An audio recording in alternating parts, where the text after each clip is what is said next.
6 months ago, I began this channel as a bit of an experiment.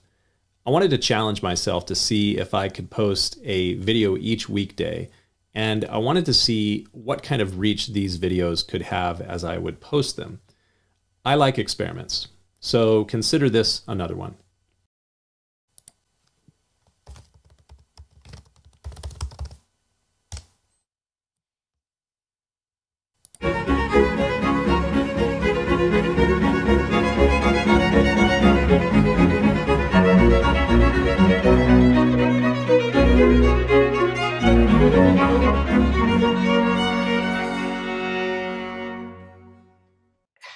I'm just trying to work that out. I mean,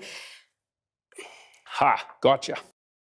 Beginning in 2016, the name Jordan Peterson began to gain public attention. By the end of 2018, Peterson had gained a massive following, mostly through his YouTube videos, but also through his interviews, especially those with Joe Rogan and the famed Kathy Newman interview.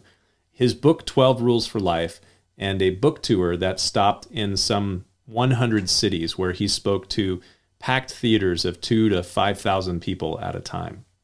Twice, Jordan Peterson came to San Diego County, where I live, and both times I attended his, I guess you could call them lectures.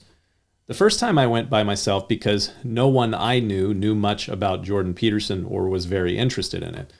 The second time he came to San Diego, I took my wife and my parents with me. Those who know me know that I'm obviously a bit of a fan of Peterson's work. That's because I believe that he is delivering a message that is connecting with a lot of people, and for good reason. His message is connecting with a lot of people that those within the church, and I'm a pastor, have not really done the greatest job of connecting with. So I've written a number of articles about Jordan Peterson, talking about why his message matters, why what he's doing is important, and why I think that those within the church should probably take notice of it. But his message was connecting with a lot of people. And then at the beginning of 2019, Peterson effectively disappeared from the public scene. He did when his wife, Tammy, was diagnosed with cancer. And at that time, he was experiencing significant stress and anxiety. That was no doubt due to his wife's diagnosis, but it was also connected to the rigorous travel and speaking schedule that he had kept for the previous year, a schedule that was filled with endless speaking events, media interviews, book signing lines. And so as a result of the anxiety, he began taking an increased dosage of a benzodiazepine called clonazepam. Peterson experienced at that time what he and his family have described as a paradoxical reaction to the medication that he was taking for the anxiety. Instead of doing away with the anxiety, it caused an increase in it, and it caused a further problem, something called akathisia. Now, 2 years later, Dr. Peterson has not fully recovered from the adverse effects of the stress, the anxiety, or the treatments that he endured, but he has released his third book, the sequel to the book 12 Rules for Life. The new book is called Beyond Order, and it released yesterday on March 2nd, and it is an instant bestseller. I was one of the many people that pre-ordered the book, and I'm reading through it. I've gotten pretty far into it already. And as with his previous book, I find that Beyond Order is a book for our times. I believe that it is a book that has what you could refer to as timeless wisdom, although sometimes it takes a little bit of time to find exactly the through line of what Peterson is saying. He has a tendency of being a little tangential. But it is a book that has timeless wisdom in it. And being that I am a pastor, and I have spent my adult life, my career, teaching and preaching from the greatest of all books, the Holy Bible, I wanted to look at the 12 rules of Beyond Order and to see what, if any, correspondence or coherence there is between the wisdom of the Scriptures and the truth that is being brought forth in Beyond Order. For the theologian, there are truths to be found in other worldviews and faiths, but those truths will always cohere with the Scriptures, because the Scriptures are given by inspiration from the ultimate source of all truth and wisdom, from God. So if there are truths to be found in Beyond Order or in the works of authors intellectuals, professors, philosophers from the past, present, or future, then those truths will correspond with and cohere and be consistent with those that are found in Scripture. So with that in mind, Peterson begins the book Beyond Order with Rule 1, or really Rule 13, if you see it as a carryover from the previous book, 12 Rules for Life. So Rule 1 is, do not carelessly denigrate social institutions or creative achievement. If you've read Jordan Peterson's previous book, or if you have listened to any of his lectures, then you realize quickly that this is probably the perfect place to begin the sequel to 12 Rules. I say that because Dr. Peterson has often said that Beyond Order would be a counterbalance of sorts to 12 Rules. He often talks about the themes of chaos and order, or darkness and light, good and evil, the idea of black and white and the yin-yang symbol. In fact, the previous book, 12 Rules for Life, it had a white cover, and Beyond Order has a black cover for this very reason, to show the contrast between these two different things, chaos and order. And this rule, do not carelessly denigrate social institutions or creative achievement, it is meant to aim at kind of a balance, because conservative types like social institutions, while liberal types like creative endeavors. Social institutions provide something of a stable foundation for society. But if we're not careful, social institutions can become too rigid. On the other hand, creative endeavors are something like an updating mechanism for society's institutions. So creative liberal types are given toward the denunciation and denigration of social institutions, whereas the conservative types are given toward a reproof of creative achievement. And for society to maintain a balance between the chaos of constant disintegration and reiteration of social institutions through creativity and the order of hyper-rigid social institutions, we have to walk a very fine line between the two. Right now, there is a feeling among a lot of people, both those who are on the right or the left of this very fine line, that we are not maintaining this balance very effectively here in the West. At the current moment in which we live, seemingly everyone is carelessly denigrating both sides, social institutions and creative achievement. And it needs to be noted at the outset that in this rule, Rule 1, the most important word in Rule 1 is the adverb carelessly. Do not carelessly denigrate social institutions or creative achievement. Critical analysis is important. Without critical analysis, and sometimes the denigration of social institutions on the right or creative achievement on the left, culture would stultify and spoil very quickly.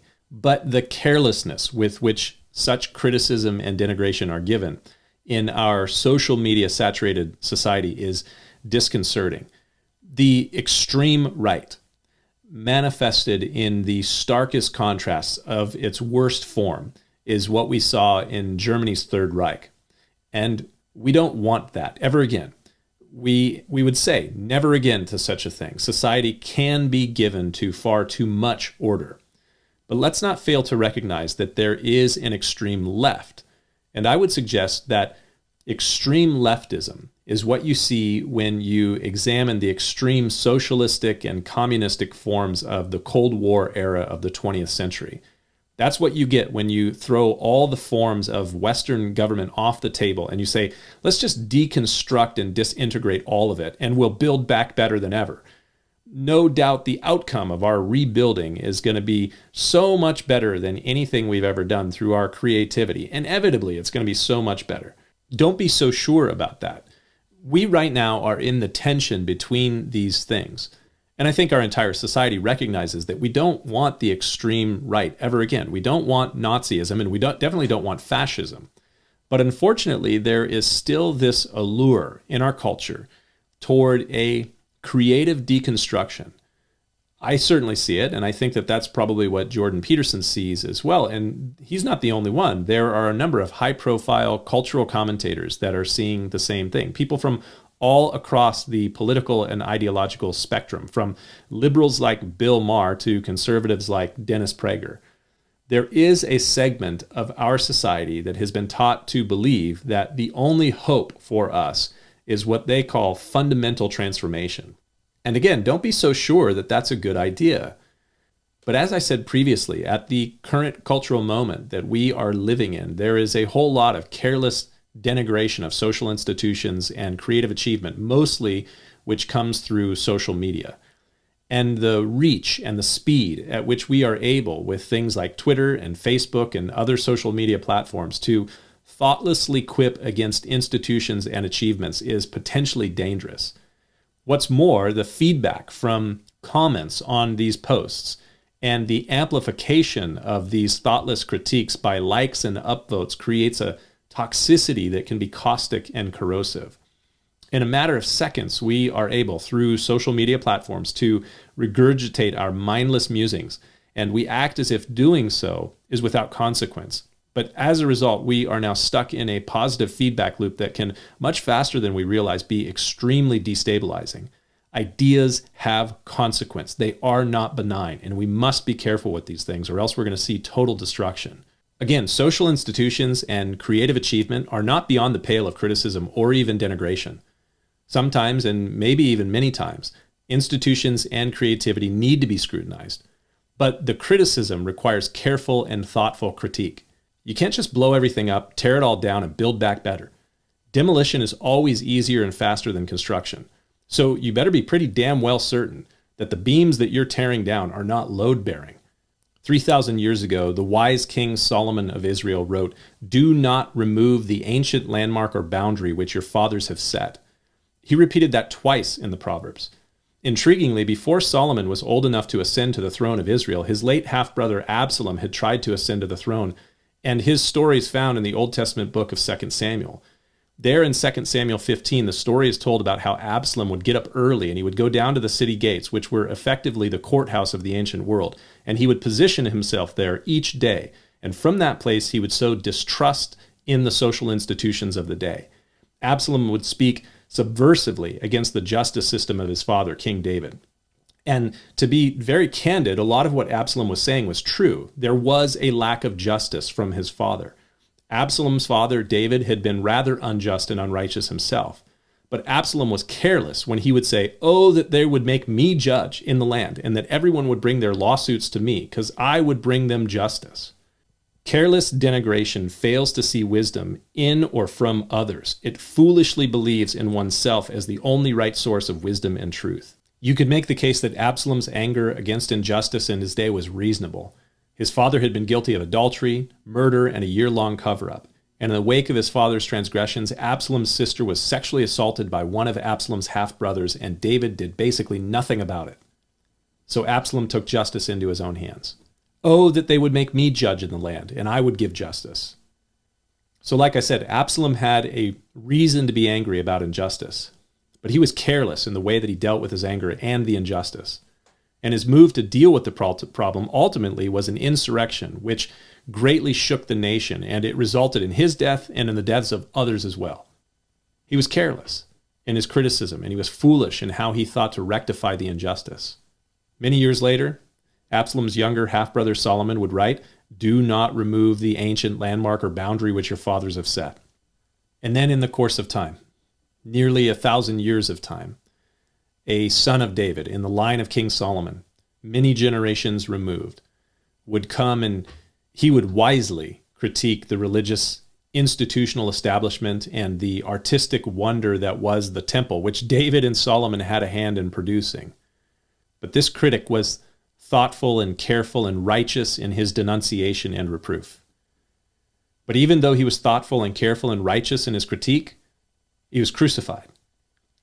If you're going to offer critique, be thoughtful, be careful, be righteous, and be prepared for the outcome. Jesus was thoughtful and he carefully critiqued the powerful institutions of his day. And as a result, he was crucified. But whereas Absalom's insurrection resulted in no real lasting change, what was the result of Christ's crucifixion? He was resurrected. Now, you may discount the bodily resurrection of Christ. I won't begrudge your unbelief. It certainly is a magnificent event, the most magnificent event in all of history. But it's not incredible. It's not unbelievable.